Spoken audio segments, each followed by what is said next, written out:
आदाब नाजरीन, मैं सनम एजाज और आप देख रहे हैं प्रोग्राम अब तक। श्रीनगर के हमारे स्टूडियो से रात के 9:31 हो चुके हैं और रात के 9:31 पे हम दुनिया जहां की बड़ी बड़ी खबरों से आपको रोशनास करते हैं।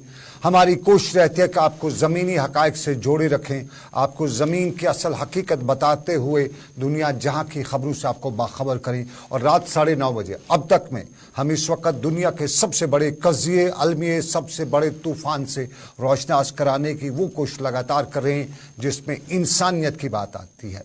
इसराइल और फ़लस्तीन की जारी जंग में इंसानियत कहाँ है? कैसे कोई जुल्म इतना देख कर खामोश बैठ सकता है? कैसे लाशों के ढेर पर ममालिक अपनी दोस्तियां बरकरार रख सकते हैं? पिछले 10 दिनों में गाजा पर उतनी बमबारी हुई है जितनी अमेरिका ने पूरे 1 साल में अफगानिस्तान पर की थी। अब इंसानों के लिए हमदर्दी कहाँ गई? अब इंसानियत कहाँ गई? अमेरिका का एक सदर भी है जो आज भी यरगमालियों को रिहा करने की बात कर रहा है, जो अमेरिकी शहरियों को इसराइल से निकालने के लिए बात कर रहा है, लेकिन वो कभी भी ये नहीं कह रहा है कि उन लोगों को बचाने के लिए भी काम करना है जो गाजा में फंसे हुए हैं, जो गाजा में इसराइल की बमबारी की दहशतनाक बर्बादी देख रहे हैं, जो इसराइल के फ़लस्तीन के बच्चों पर हो रहे गोलों का तमाशा देखते हुए है। आपको याद होगा 7 अक्टूबर से जारी इसराइल की दरिंदगी के नतीजे में अब तक 6000 से ज़ायद फ़लस्तीनी मारे जा चुके हैं और पिछले 24 घंटों में इसराइल की फ़ज़ाइया ने, या यूँ कहें आज सुबह से इसराइल की फ़ज़ाइया ने 140 फ़लस्तीनियों को आज भी मारा है। आज एक अच्छी और डेवलपमेंट हुई, लगातार दूसरी बार हमास की तरफ से रिहाई पाने वाली 2 ख़वातीन को उनके ख़ानदानों के हवाले भी किया गया। और गाज़ा में फ़लस्तीनी वज़ारत सेहत का कहना है कि पिछले 24 से 48 घंटों के अंदर अंदर 704 फ़लस्तीनी अस्पताल में लाए गए जिन्हें दवाई और दूसरी चीज़ें न होने की बुनियाद पर बचाया नहीं जा सका। 7 अक्टूबर से गाज़ा पर इसराइली हमले जारी हैं और इन हमलों में जहाँ इंसानी अमवात मारी जा रही हैं वहाँ जायदादों का भी नुकसान हो रहा है और सबसे ज़्यादा जुल्म बच्चों पे हो रहा है, जिनमें अब तक 2360 बच्चे भी मारे जा चुके हैं। इधर अमेरिका के बाद लंदन यानी इंग्लैंड ने भी अपना पलड़ा या अपना साथ जो है वो इसराइल के हक में कर रखा है। लेकिन बड़ी डेवलपमेंट उस वक्त भी हुई जब फ्रांसीसी सदर मैक्रोन ने भी फ़लस्तीन के ख़िलाफ़ इसराइल की हमायत करने का ऐलान किया। और आज एक प्रेस कॉन्फ्रेंस में मैक्रोन ने दहशतगर्दी इसराइल, फ्रांस वगैरह सब कुछ बताते हुए बताया कि दहशतगर्दी मुश्तरका इसराइल और फ्रांस की दुश्मन भी है। नेतन्याहू के साथ इस प्रेस कॉन्फ्रेंस में दौरान फ्रांस के सदर ने बताया कि याहू अकेला नहीं है, इसराइल अकेला नहीं है, उसके साथ हम भी हैं और जिस तरह हमने दाइश के लिए इराक और शाम में कार्रवाइयाँ की, इसी तरह हम फ़लस्तीन में भी इकट्ठे कार्रवाइयाँ करेंगे। मशरिक़ वुस्ता में अमन की बात भी हुई, लेकिन मशरिक़ वुस्ता में अमन की बात में कुरान ने याहू को ये बताया कि ये आपके नुक्ते नज़र के हिसाब से होगी।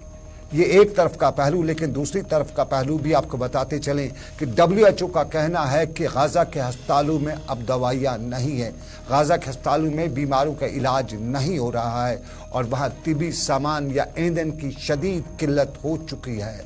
गाज़ा की पट्टी में अब अस्पतालों में इलाज नहीं होता है, ज़ख्मी बिलक बिलक कर मर रहे हैं और गाज़ा के अस्पतालों के जनरेटरों का ईंधन 48 घंटे पहले ही ख़त्म हो चुका है। ये सुबह 10 बजे की हम आपको बात बताते हैं जब UNO के तर्जुमे ने बताया कि 48 घंटे हो चुके हैं, गाज़ा के अस्पतालों में ईंधन ख़त्म हो चुका है, जनरेटर नहीं चलाए जा सकते हैं और जब जनरेटर नहीं चला सकते हैं तो गाज़ा में बिजली भी नहीं है, यानी अस्पतालों में कोई सर्जरी, कोई काम नहीं हो सकता है।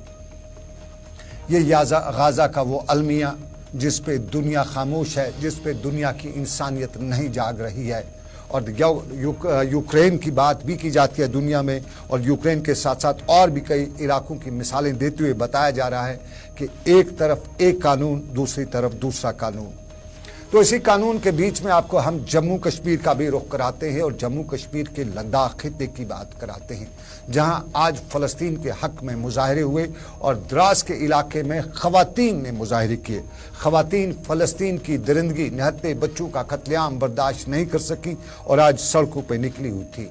करगिल की खवातीन और करगिल में लगातार इसराइल मुखालिफ नारेबाजी हो रही है। आज अमेरिका हाय हाय इसराइल मुर्दाबाद के नारे बच्चे भी लगा रहे थे। वो अलग बात है कि दुनिया के दूसरे ममालिक, खास तौर पे मुस्लिम ममालिक में खामोशी है, भला हो कुछ अंग्रेज मुल्कों का और ईरान का, जहां आवाज़ें उठ रही हैं, लेकिन ये आवाज़ें तोती की आवाज़ें सुनाई देती हैं। जिस तरह कहा जाता है कि नकार खाने में तोती की आवाज़ को कोई नहीं सुनता है, ये आवाज़ें उसी तरह की हैं, क्योंकि ताकत का मुकाबला ताकत से होता है, और ताकत और कमज़ोर में जब मुकाबला हो तो कमज़ोर की कोई नहीं सुनता है। ये तस्वीर करगिल की, लेकिन अगली तस्वीर हम कश्मीर की आपको दिखाएंगे। कश्मीर में आज भी मामला था।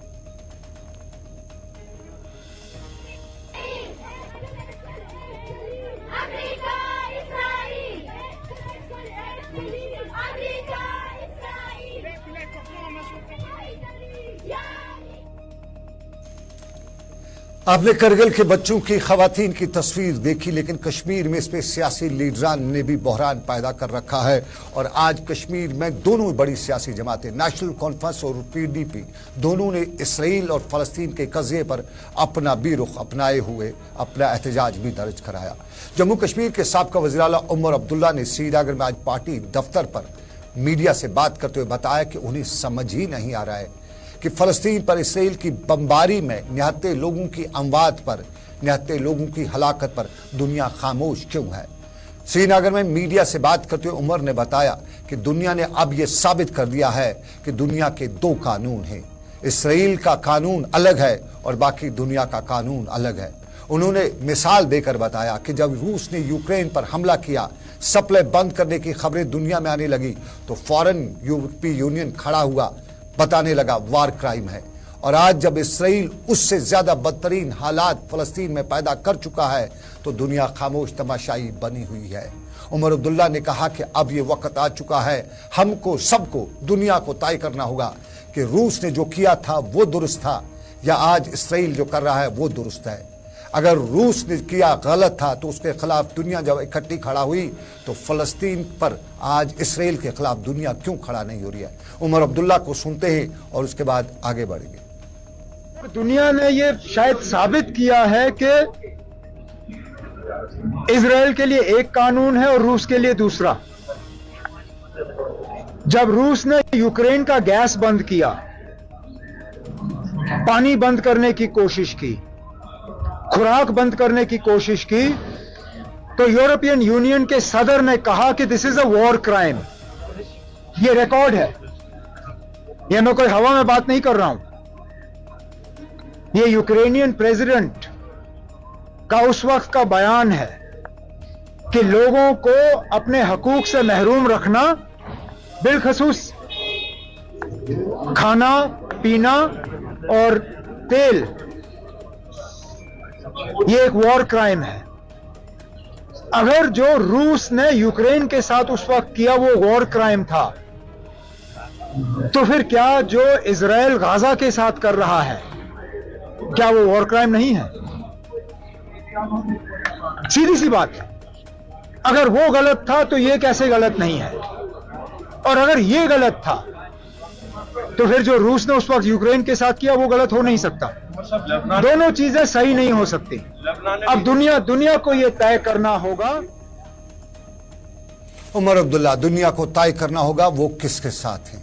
और नाजरीन, आपको बताएं, सोशल मीडिया के मुख्तलिफ प्लेटफॉर्म के साथ साथ आप हमें टेलीविजन की लाइव नशरियात में, टेलीविजन पर इस लाइव नशरियात में बराह रास्त सुन रहे हैं, और आप अपनी राय का इजहार भी बराह रास्त कर सकते हैं सोशल मीडिया पर। खासतौर पर फेसबुक पर हमें बहुत से कमेंट्स आ रहे हैं और उनमें अक्सर में बताया जा रहा है, खासतौर पर सोफी मोहिद्दीन साहब का कमेंट है कि अमेरिका और यूरोप सभी दहशतगर्द मुल्क हैं, और ये उनका कमिट आया है। सब इस वक्त इसराइल के मामले पर, इसराइल फलस्तीन के कन्फ्लिक्ट के मामले पर अमेरिका को दहशतगर्द मान रहे हैं, और साफ जाहिर है अमेरिका की दहशतगर्दी से मुसलमान दुनिया की पूरी तरह से वाकिफ़ हैं, चाहे वो अफगानिस्तान हो, चाहे वो मिस्र हो, चाहे वो कायरो हो, या दुनिया के दूसरे ममालिक। हम लीबिया की कहानी भी जानते हैं, और मुसलमान दुनिया के दूसरे ममालिक में भी अमेरिका की कारस्तानियाँ सब समझते हैं, लेकिन मुसलमान सब समझते जानते हुए कभी एक नहीं हो सके हैं। भला हो या बुरा हो मुसलमानों का वो वक्त ही फैसला करेगा, लेकिन आज की तारीख में कहीं न कहीं ज़रूरत थी।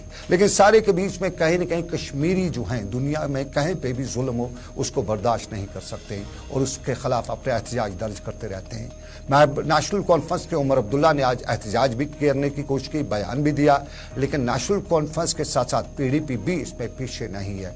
पीडीपी सदर महबूबा मुफ्ती परसों खुद निकली थी, श्रीनगर में उनने मार्च भी किया और उस दौरान कुछ मामला भी देखने को मिले, लेकिन आज भी पीडीपी ने बाज़ाब्ता तौर पे प्रोग्राम बना रखा था। पीडीपी ने जिला सतह के मुकामात पर आज प्रोग्राम बनाया था कि इसराइल के खिलाफ एहतजाजी प्रोग्राम किया जाएगा और दुनिया तक ही आवाज़ पहुंचाई जाएगी, लेकिन पीडीपी हलकों ने बताया कि उन्हें इसकी इजाज़त नहीं दी गई। रात देर गई, हमारे यहाँ फ़ोन आए, मैसेज आए कि पीडीपी के ज़िला सदर बडगाम को भी गिरफ्तार किया गया है। उन्हें आज रात के ही दौरान ही गिरफ्तार किया गया। इस दौरान महबूब बेग के घर से भी खबर आई कि उन्हें भी नज़रबंद रखा गया है और महबूब बेग के घर से एक वीडियो भी भेजा गया जिसमें देखा जा सकता है कि पुलिस उनके दरवाजे पे खड़ी है। पीडीपी के दूसरे लीडरान के हवाले से भी इसी तरह की खबरें आने लगी और साथ साथ में कुछ पीडीपी लीडरान ने यह भी बताया, खासतौर पे बांडीपोरा और गांदरबल के इलाकों से पीडीपी के लीडरान ने या वर्करान ने बताया कि उन्हें पुलिस ने, उन्हें इंतजामिया ने पहले ही बता रखा है कि बाहर निकलने की गुंजाइश नहीं है। पीडीपी ये नहीं कर सकी और इस पर पीडीपी के लीडरान का कहना है कि उनकी गिरफ्तारी हुई, उनकी खाना नज़रबंदी हुई और पीडीपी के आज के इस प्रोग्राम को इंतजामिया ने नाकाम बना दिया। पीडीपी के लीडरान ने इस पे मीडिया से भी बात की, एहतजाज भी किया और एहतजाज करते करते ये भी बताने लगे कि आखिर ये कौन सा दोगला है, सियासत है। कुछ जमातों को एहतजाज की इजाज़त दी जाती है, पीडीपी को नहीं। अभी ये बातें चली रही थी कि पीडीपी की सदर महबूबा मुफ्ती की बेटी और उनकी मीडिया सलाहकार इल्तिजा मुफ्ती श्रीनगर में पार्टी दफ्तर पर पहुंची और उन्होंने प्रेस कॉन्फ्रेंस दे डाली।